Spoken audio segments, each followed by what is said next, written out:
A very sweet good morning everyone. Today in EVS we will write down question answers of chapter 19. And what is the name of our chapter? The Earth and the Sky chapter is going on. So today we will write its question answers. So our first question is question number 1.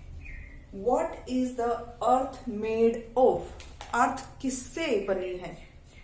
आपने chapter पढ़ा था ना, earth is made of land and water. Earth पे क्या है? Land और water, ये दो ही चीजें है ना। सो पहले हम क्वेश्चन लिखते हैं, what is the earth made of? What is the earth made of? Question complete. Then put a question mark in the last of the sentence. Next हमारा आंसर होगा, the earth is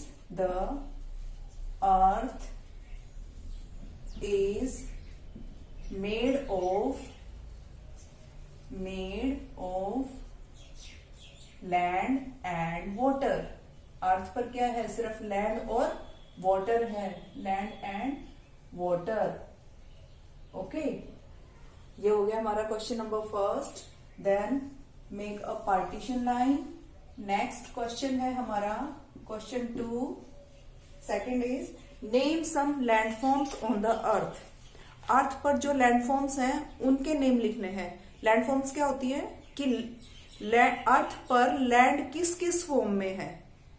देखो, water bodies हमने पढ़ा था, oceans, seize. Water किस किस form में है? ओशियंस में है, सीज में है, रिवर्स में है, लेक्स में है। सेम ऐसे ही लैंड किस किस फॉर्म में है? तो हमने चैप्टर में पढ़ा था ना, valleys, mountains, plains, deserts, these all are landforms. So हमारा क्वेश्चन है, name some landforms. Name some landforms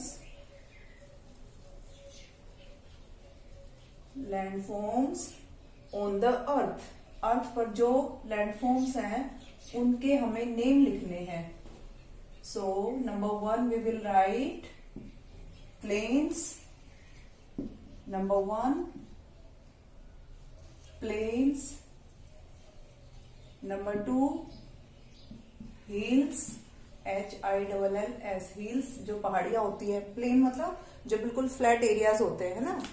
hills छोटी छोटी जो पहाड़ियां होती हैं। Number 3 mountains, MOUNTAINS, mountains, high heels जो होती हैं।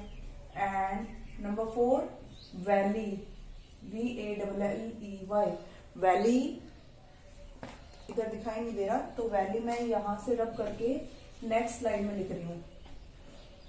नंबर 4 है वैली, VALLEY। वैली क्या होता है? टू माउंटेन्स के बीच में जो स्पेस होता है, टू माउंटेन्स के बीच में जो स्पेस, जो एरिया होता है, that is called valley.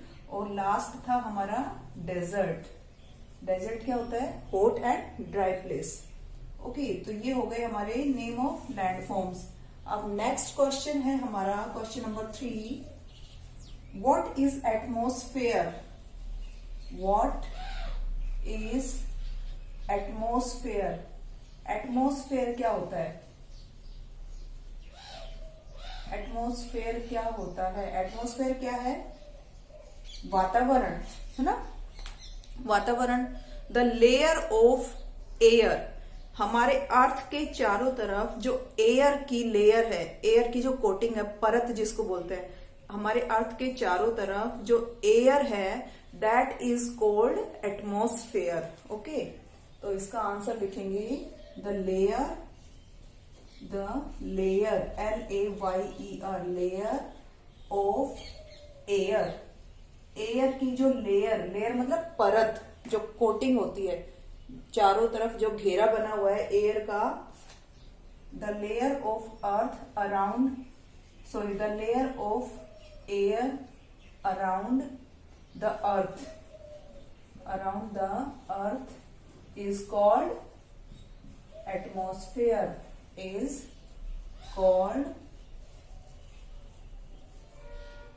Atmosphere.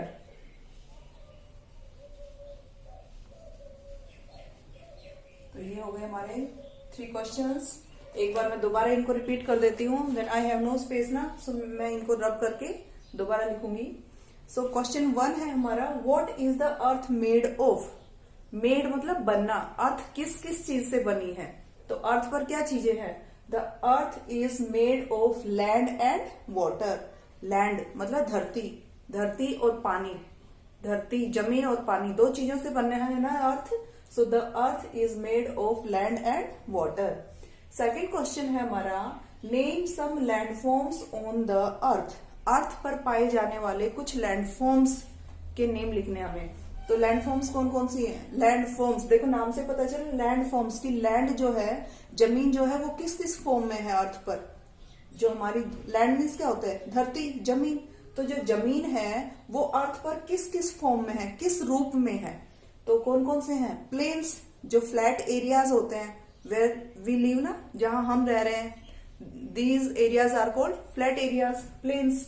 Second है हिल्स। हिल्स क्या होते हैं, जो हाई लैंड होती है, प्लेन एरियाज के कंपैरिजन में थोड़ी उठी हुई जो जमीन होती है, that is called hill.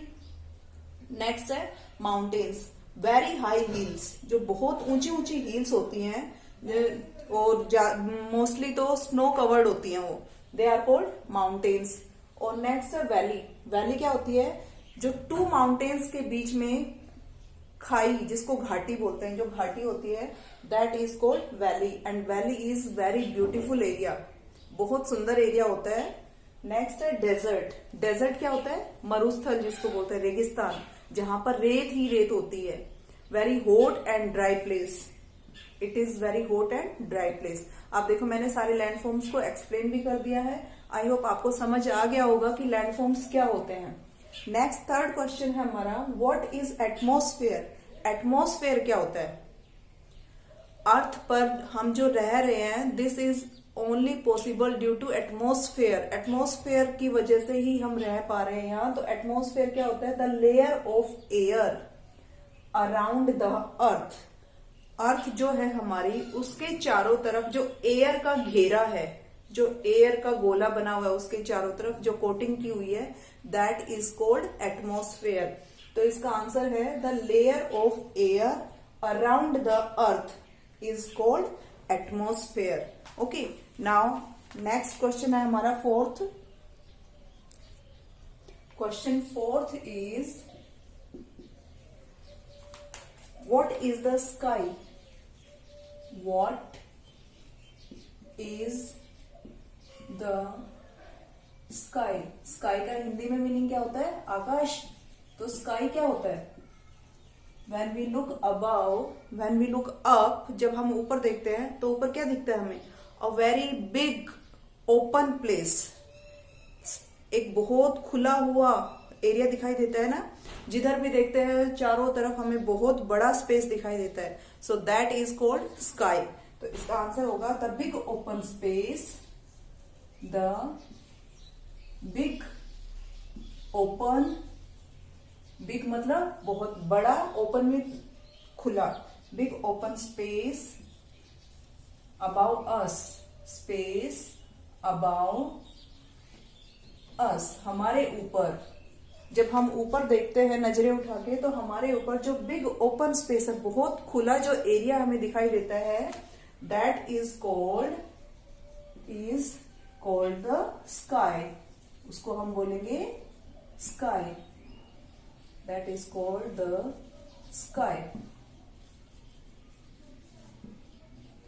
Okay, so I am repeating this question again. What is the sky?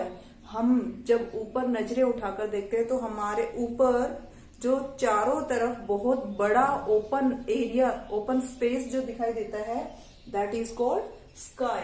The big open space above us is called the sky. Next last question है हमारा, name some Indian festivals that are related to the shape of the moon. कुछ ऐसे festivals के नाम बताने हैं जो moon की शेप्स पर डिपेंड करते हैं। मतलब मून जो होता है वो शेप्स चेंज करता रहता है। तो हमारे कुछ फेस्टिवल्स ऐसे होते हैं जो हम मून के अकॉर्डिंग सेलिब्रेट करते हैं, मून को देखकर। सो पहले हम क्वेश्चन लिख लेते हैं, name some Indian festivals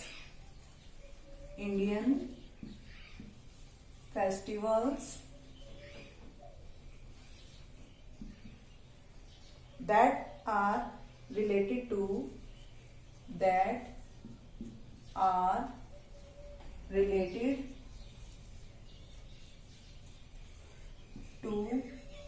the shape of the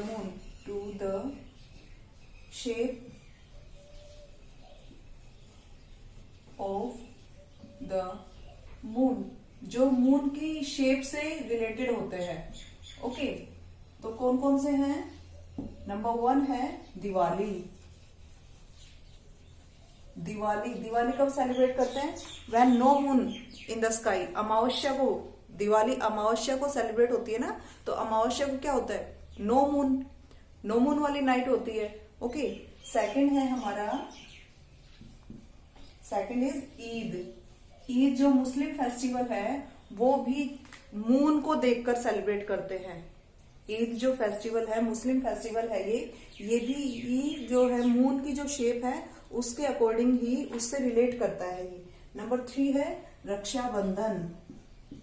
Rakshabandhan का तो ये आपने हिंदी में भी पढ़ा था ना, सावन के महीने में पूर्णिमा, जब फुल मून होता है उस दिन आता है रक्षाबंधन। एंड लास्ट है नंबर 4 गुरु पूर्णिमा। देखो इसके तो नाम से ही पता चल रहा है, गुरु पूर्णिमा। पूर्णिमा कब होता है? जब फुल मून होता है ना, दैट डे इज कॉल्ड पूर्णिमा। जिस दिन फुल मून होता है स्काई में, दैट डे इज कॉल्ड पूर्णिमा। तो गुरु पूर्णिमा फुल मून वाले दिन सेलिब्रेट की जाती है। इनके मंथ्स अलग अलग होते हैं, वो हिंदी के मंथ्स है, अभी आपको समझ नहीं आएंगे। तो आप सिर्फ इतना याद रखो कि मून की शेप पे कौन कौन से इंडियन फेस्टिवल्स रिलेट करते हैं। सो दिवाली, ईद, रक्षाबंधन एंड गुरु पूर्णिमा। ओके, तो ये हो गए हमारे क्वेश्चन आंसर्स। एक बार मैं दोबारा रिपीट कर देती हूँ इनको। स्टार्टिंग के 3 मैं रिपीट कर चुकी हूँ। 4th है what is the sky? The big open space about us. हमारे सर के ऊपर चारों तरफ जो बड़ा सा ओपन स्पेस है, बहुत खुला जो एरिया है, that is called the sky. Next है name some Indian festivals that are related to the shape of the moon. कुछ ऐसे इंडियन फेस्टिवल्स के नेम लिखने हैं जो मून की शेप से रिलेट करते हैं, मून की शेप से संबंधित है। तो Diwali, Eid, Raksha Bandhan and Guru Purnima. Okay, now question answers complete हो गए हमारे। Do these question answers in your notebook in neat and clean way, और ये आपको लर्न भी होने चाहिए। Okay, so do your work in neat and clean. Thank you.